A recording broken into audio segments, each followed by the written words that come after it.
সরস্বতী পুজোর দিন বাইক নিয়ে পুজো দেখতে গিয়ে ভয়াবহ দুর্ঘটনার শিকার দুই যুবক।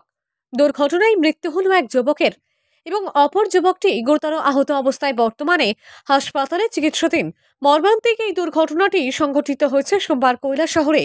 ঘটনার বিবরণে জানা যায় যে সোমবার কৈলাসহর হালাইছড়া এলাকার বাসিন্দা প্রসেনজিৎ রাজভর এবং রঞ্জিত রাজভর এই ভাই মিলে TR02J7235 নম্বরের একটি বাইক নিয়ে শহরে সরস্বতী পুজো দেখার জন্য বের হয় এবং পরবর্তী সময়ে বাইকটি নিয়ে দ্রুত গতিতে কৈলাসহর চেরাকুঠি এলাকা দিয়ে যাওয়ার সময় সড়কে থাকা একটি ডিভাইডারের মধ্যে সজোরে ধাক্কা লাগে বাইকটির, যার ফলে বাইক থেকে ছিটকে সড়কের মধ্যে পড়ে গুরুতরভাবে আহত হয় প্রসেনজিৎ রাজভর এবং রঞ্জিত রাজভর।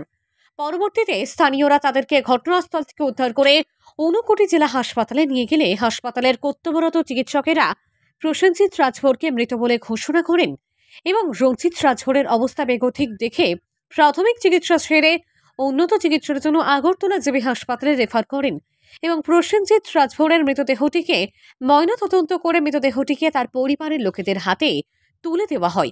এদিকে সংবাদ লেখা পর্যন্ত জানা গিয়েছে আগরতলা জেবি হাসপাতালের রঞ্জিত রাজভর মৃত্যুর সাথে পাঞ্জা লড়ছে। ঘটনার তদন্ত শুরু করেছে কৈলাসহর থানার police.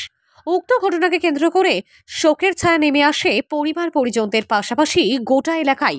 Bureau report, KCV live.